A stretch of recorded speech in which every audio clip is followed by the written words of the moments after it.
Euzu billahi mineşşeytanirracim. Bismillahirrahmanirrahim. Elhamdülillah. Vessalatu vesselamu ala Resulillah.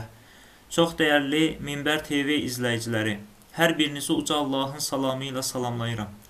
Dəyərli izləyicilər, bugündən etibarən sizlərlə Qur'an-ı Kərim və ərəb dili əlifbası dərslərini başlayacağıq.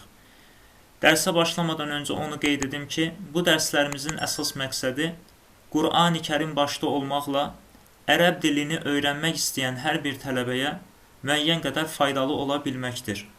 Allah Teala hər birimizi müvəffəq eləsin. Dəyərli izləyicilər, bugünkü dərsimizin mövzusu ərəb əlifbasındakı hərflər olacaqdır. Ərəb əlifbasında 28 hərf vardır və hər bir hərfin özünə məxsus xüsusiyyəti və adı vardır.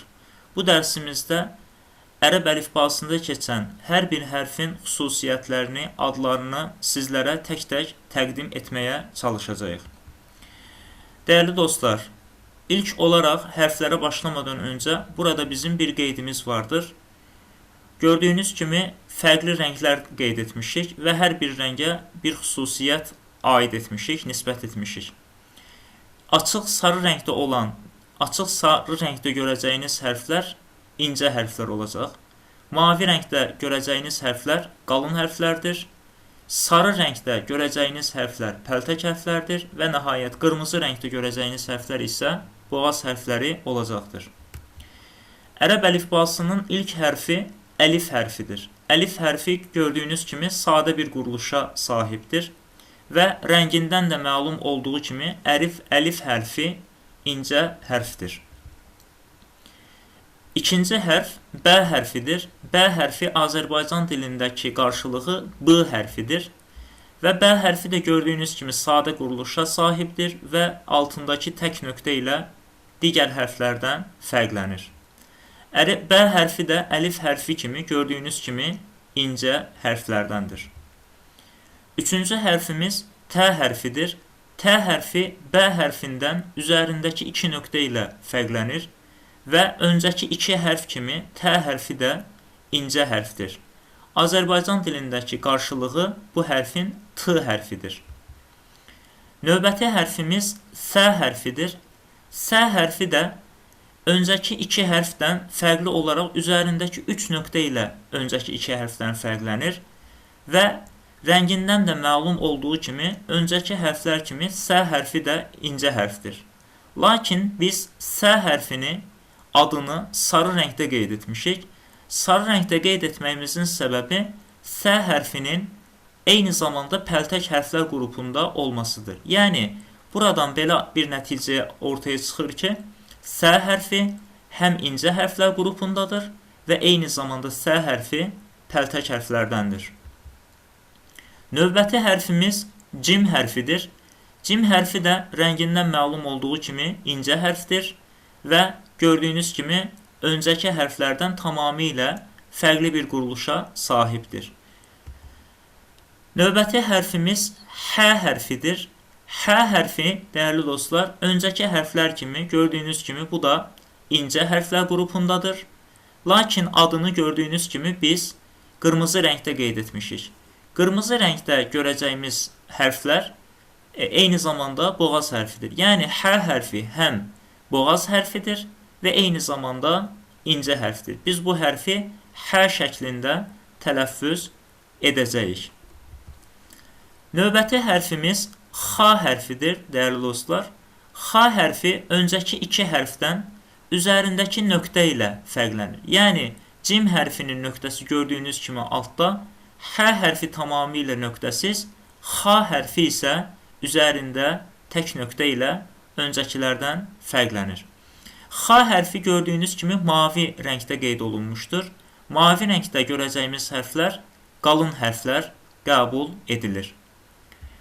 Növbəti hərfimiz Dəl hərfidir. Dəl hərfi də rəngindən məlum olduğu kimi incə hərflər qrupundadır. Növbəti hərfimiz Zəl hərfidir. Zəl hərfi, dəyərli dostlar, özü incə hərflər qrupundadır. Lakin adını gördüyünüz kimi bunun zəl hərfinin də sarı rəngdə qeyd etmişik. Yəni, zəl hərfi incə hərflər qrupunda olmaqla yanaşı, eyni zamanda pəltək hərflərdəndir. Yəni biz bu hərfi tələffüz edərkən dilimizi dişlərimizə, üst dişlərin uclarına toxunduraraq o şəkildə tələffüz etməyimiz lazımdır. Yəni və şəklində tələffüz olunur. Növbəti hərfimiz ra hərfidir. Ra hərfi burada mavi rəngdə qeyd etmişik. Lakin ra hərfi tamamilə qalın hərflərdən sayılmır. Ra hərfi əksər hallarda qalın hərf kimi oxunması səbəbilə biz ra hərfini burada qalın olaraq qeyd etmişik. Lakin əsasən ra hərfinin müəyyən yerlərdə incə olduğu, incə oxunduğu hallar da mövcuddur. Növbəti hərfimiz Z hərfidir. Z hərfi gördüyünüz kimi ra hərfindən sadəcə üzərindəki tək nöqtə ilə fərqlənir. Z hərfi də gördüyünüz kimi rəngindən məlum olduğu kimi incə hərflər qrupundadır. Növbəti hərfimiz sin hərfidir. Sin hərfi də incə hərflərdəndir və gördüyünüz kimi öncəki hərflərdən tamamilə fərqli bir quruluşa sahibdir. Növbəti hərfimiz şin hərfidir. Şin hərfi sin hərfindən üzərindəki 3 nöqtə ilə fərqlənir və rəngindən məlum olduğu kimi şin hərfi incə hərflər qrupundandır. Növbəti hərfimiz sad hərfidir. Sad hərfi öncəki hərflərdən quruluş etibarı ilə fərqlənir və mavi rəngdə qeyd etdiyimiz üçün buradan da məlum olur ki, sad hərfi qalın hərflər qrupundadır. Yəni, biz buraya qədər, dəyərli dostlar, artıq 3 s səsi gördük. Birinci s səsi f hərfidir. F hərfi incə hərfdir və eyni zamanda pəltəkdir. İkinci s səsi sin hərfidir. Sin hərfi incədir, tamamilə incədir və hər hansı pəltəkliyi və qalınlığı yoxdur.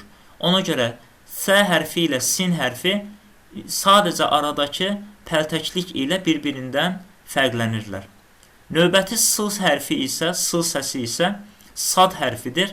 Sad hərfi isə öncəki hərflərdən qalın olması ilə fərqlənir. Yəni, birinci f hərfini biz tələffüz edərkən f pəltək şəklində, ikinci s səsini, sin hərfini s şəklində, növbəti sad hərfini isə sa şəklində tələffüz edərək bu 3 hərfi, bu 3 s səsini bir-birindən fərqləndiririk.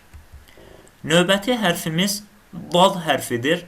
Dad hərfi, dəyərli dostlar, sad hərfinə bənzir quruluş etibarı ilə, lakin üzərindəki tək nöqtə ilə sad hərfindən fərqlənir. Dad hərfinin, dəyərli dostlar, rəngindən də məlum olduğu kimi dad hərfi də qalın hərflər qrupundadır. Biz bu hərfləri əsas etibarı ilə qalın saitlərlə tələffüz edirik. Yəni, A, U saitləri ilə, I saitləri ilə tələffüz edirik.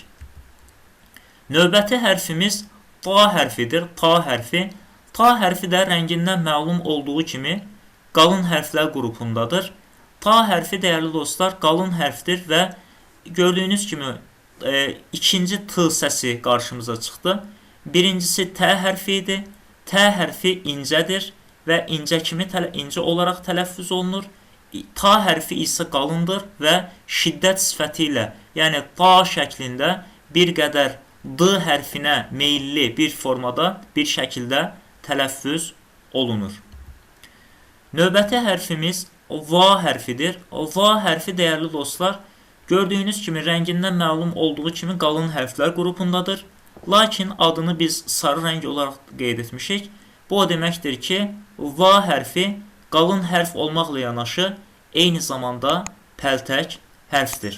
Beləliklə, dəyərli dostlar, biz va hərfi ilə bərabər ərəb əlifbasında 3 z səsini gördük. Birinci z səsi zəl hərfidir. Zəl hərfi incə hərfdir, lakin pəltəklik xüsusiyyəti vardır. İkinci z səsi z hərfidir. Z hərfi sadəcə incəlik xüsusiyyəti vardır. Və nəhayət üçüncü z səsi va hərfidir. Həm qalındır, həm də pəltəklik xüsusiyyəti vardır.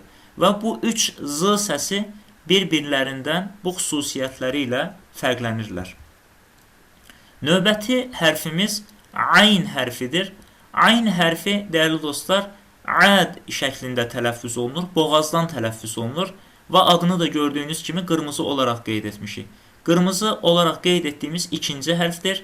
Beləliklə, ərəb əlifbasında qarşımıza ikinci boğazdan tələffüz olunan, yəni boğazı sıxaraq tələffüz olunan ikinci hərf olaraq qarşımıza ayn hərfi çıxdı. Ayn hərfini əlif hərfindən əsasən fərqləndirən ayn hərfinin boğazdan tələffüz olunmasıdır. Əgər ayn hərfi boğazdan tələffüz olunmazsa, o zaman əlif hərfi ilə qarışar. Və rəngindən də məlum olduğu kimi, ayn hərfi incə hərflər qrupundadır. Yəni, qalın hərflərdən deyildir. Bəzən yeni əlifbanı öyrənən tələbələr ayn hərfinin də qalın hərflər qrupunda olduğunu düşünə bilirlər. Lakin ayn hərfi qalın hərflərdən deyildir. Ayn hərfi hər zaman incə saitlərlə tələffüz olunur. Növbəti hərfimiz qayn hərfidir. Qayn hərfi rəngindən məlum olduğu kimi qalın hərflər qrupundadır. Quruluşca ayn hərfinə bənzəyir, sadəcə üzərindəki tək nöqtə ilə ayn hərfindən fərqlənir. Növbəti hərfimiz fə hərfidir. Rəngindən məlum olur ki, fə hərfi incə hərflər qrupundadır və özünə məxsus bir quruluşu vardır. Növbəti hərfimiz qaf hərfidir. Qaf hərfi, dəyərli dostlar, rəngindən göründüyü kimi qalın hərflər qrupundadır və bu hərfi biz qa şəklində boğazdan tələffüz edirik, qalın olaraq tələffüz edirik. Onu da qeyd edim ki, qaf hərfini Azərbaycan dilindəki q hərfi ilə adətən bir-biri ilə qarışdırırlar. Amma biz qaf hərfini tələffüz edərkən boğazımızın o bitişən boğazımızın dilimizin boğaza bitişən hissəsi ilə qırtlağımızdan tələffüz etməyə çalışırıq. Yəni qa şəklində tələffüz edirik. Qa dediyimizdə o zaman o Azərbaycan dilindəki q hərfi olur və o da tam ərəb əlifbasındakı q səsinin qarşılığı deyildir. Ona görə qaf hərfini tələffüz edərkən mümkün qədər ərəblər kimi tələffüz edək, ərəb dilinə uyğun olaraq tələffüz etməyə çalışaq. Növbəti hərfimiz kəf hərfidir. Kəf hərfi, dəyərli dostlar, rəngindən göründüyü kimi incə hərflər qrupundadır və özünə məxsus bir quruluşa sahibdir. Və nəhayət növbəti hərfimiz ləm hərfidir. Ləm hərfi də incə hərflərdəndir. Növbəti hərfimiz mim hərfidir. Mim hərfi də incə hərflərdən qəbul edilir. Növbəti hərfimiz nun hərfidir. Nun hərfi də incə hərflər qrupundadır. Dəyərli dostlar, nun hərfi əsasən B hərfi ilə qarışdırılan bir hərfdir. Xüsusilə bu hərflər başqa hərflərlə birləşdirdikdə və yaxud da başda və ortada yazıldıqda quruluşları bir-birinə bənzəyir. Lakin unutmayaq ki, nun hərfinin nöqtəsi üstdədir, B hərfinin nöqtəsi isə altdadır. Növbəti hərfimiz vav hərfidir. Vav hərfi də gördüyünüz kimi incə hərflər qrupundadır. Vav hərfini tələffüz edərkən Azərbaycan dilindəki V hərfi kimi tələffüz etməmək lazımdır. Çünki Azərbaycan dilində biz V hərfini tələffüz edərkən dodaqlarımız elə yerində qalır, yəni hər hansı bir irəliyə çıxma olmur. Amma ərəb dilində vav hərfini tələffüz edərkən dodaqlar qabağa çıxaraq o şəkildə tələffüz olunur. Yəni və, vi şəklində tələffüz olunan bir hərfdir. Növbəti hərfimiz, dəyərli dostlar, H hərfidir. Ərəb əlifbasında qarşımıza çıxan ikinci H səsidir. H hərfi incə hərfdir və az öncə də qeyd etdiyimiz H hərfi də incə hərfdir. Bu iki hərfin arasındakı fərq, hər ikisi incə olmaqla yanaşı, H hərfi boğazdan tələffüz olunur, yəni boğazımızı sıxaraq tələffüz edirik. H hərfini isə hər hansı boğazımızı sıxmadan sadə şəkildə, sərbəst şəkildə boğazımızdan o şəkildə tələffüz edirik. Yəni, H hərfi incə, H bu şəkildə, H hərfi isə boğazdan sıxılaraq tələffüz olunur. Növbəti hərfimiz ləm əlif hərfidir. Dəyərli dostlar, əslində ləm əlif hərfi xüsusi ayrı bir hərf deyildir. Sadəcə ərəb dilində, ərəb əlifbasında yazılış etibarı ilə bu hərf bu şəkildə qarşımıza çox çıxması səbəbilə, çox istifadəsi səbəbilə ərəb əlifbasında öz yerini almışdır. Əslində bu, adından da məlum olduğu kimi, ləm və əlif hərflərinin birləşməsidir. Burada birinci ayaq, bu birinci tərəf ləm hərfidir, ikinci tərəf isə əlif hərfidir. Yəni ləm, əlif hərfi olmuş olur. Və nəhayət ərəb əlifbasının sonuncu hərfi olan hərfə gəldik çatdıq. O da yə hərfidir. Yə hərfi də dəyərli dostlar, gördüyünüz kimi özünə məxsus bir quruluşu vardır. Tək yazılarkən yə hərfi bu şəkildə yazılır. Altında 2 nöqtəsi vardır və incə hərfdir. Yə hərfi dəyərli dostlar əsasən T hərfi ilə qarışdırılır. Çünki T hərfi və yə hərfi kəlmənin başında və ortasında xüsusilə yazıldıqda yazılış etibarı ilə bir-birlərinə bənzəyir. Lakin unutmayaq, hər zaman yadımızda olsun, T hərfinin nöqtəsi, 2 nöqtəsi hər zaman üstdə yazılır, Y hərfinin nöqtəsi də altda yazılır. Yəni, 2 nöqtənin altda yazılması ilə Y hərfini bu şəkildə fərqləndirəcək, T hərfini də 2 nöqtəsinin üstündə yazılması ilə Y hərfindən ayıracağıq. Dəyərli dostlar, burada əlavə olaraq biz əlifbada görmədiyimiz, lakin qarşımıza çıxan 2 hərfi də qeyd etmişik. Bunlardan birincisi həmzə hərfidir. Həmzə. Buna bəzən həmzə əlif də deyilir. Həmzə tək başına yazıla bildiyi kimi əlif hərfinin üzərində də yazıla bilir. Əlif hərfinin altında yazılır. Y hərfinin üzərində yazılır və vav hərfinin üzərində yazıla bilir. Yəni həmzə hansı hərfin üzərində, yəni dayaq olaraq hansı hərfin üzərində yazılmasından asılı olmayaraq, əlif hərfi necə oxunursa hərəkə ilə, inşallah gələcək dərslərdə biz hərəkələrdən bəhs edəcək, yəni sait səslərdən bəhs edəcək. Əlif hərfi hansı xüsusiyyətlərə, tələffüz baxımından hansı xüsusiyyətlərə malikdirsə, həmzə də eyni xüsusiyyətlərə malikdir. Əslində, ərəb dili qrammatikasında əsas hərf olaraq həmzə qəbul olunur, əlif isə bir işarə kimi qəbul olunur. Lakin bəzi Quranlarda, xüsusilə Türkiyədə çap olunan Quranlarda biz əlif hərfinin də bu şəkildə tək yazıldığını görürük və hərf kimi istifadə olunduğunu görürük. Ona görə əlif hərfini biz bu şəkildə hərf olaraq bilək, lakin həmzənin də əlif hərfinin, yəni tələffüz baxımından, oxunuş baxımından əlif hərfi ilə eyni xüsusiyyətlərə malik olduğunu bilək. Bəzən biz qarşımıza əlif hərfi, həmzəni Y-nin üzərində, vavın üzərində, əlifin üzərində və ya əlifin altında gördüyümüzdə də burada Y hərfinin, məsələn, Y hərfinin üzərində olduqda Y hərfini deyil, həmzəni əsas alaraq həmzəni oxumağımız lazımdır. Və ya vav hərfinin üzərində görsək, vavı deyil, həmzəni əsas alaraq həmzəni oxumağımız lazımdır. Bu da əlavə bir məlumat üçün burada qeyd etdik. Və nəhayət, bugün son bir hərfi də sizin diqqətinizə çatdırırıq. Sonuncu hərfimiz T mərbutə hərfidir.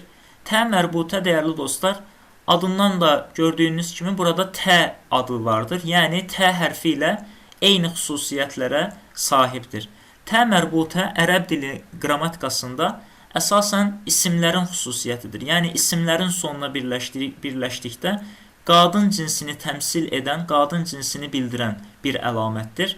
Lakin Qur'an-ı Kərimdə olsun, ərəb əlifbasını oxuduqda bizim qarşımıza T mərbutə hərfi də çıxacaqdır. T mərbutənin xüsusiyyətləri haqqında biz gələcək dərslərdə ətraflı məlumat verəcəyik. Lakin siz bu mərhələdə T mərbutənin də müəyyən vaxtlarda T hərfinin xüsusiyyətlərini daşıyacağını biləcəksiniz. Bəzi hallarda da H hərfinin xüsusiyyətlərinə sahib olacağını indidən yadınızda saxlaya bilərsiniz. Yəni, qısacası T mərbutə 2 hərfin xüsusiyyətini özündə birləşdirir. Birincisi, adından məlum olduğu kimi T hərfinin xüsusiyyəti vardır. İkincisi isə yazılış quruluşundan, bənzərlikdən də göründüyü kimi H hərfinin xüsusiyyəti T mərbutədə vardır. Bəli, dəyərli dostlar, beləliklə bugünkü dərsimizdə sizlərə ərəb əlifbasında keçən 28 hərfin və əlavə olaraq həmzə, T mərbutə və ləm əlif hərflərinin xüsusiyyətlərini sizə tək-tək izah etməyə, sürətli bir şəkildə anlatmağa çalışdıq. Səbirlə dinlədiyiniz üçün hər birinizə təşəkkür edirəm. Əssəlamu aleykum və rəhmətullahi təala və bərəkatuhu.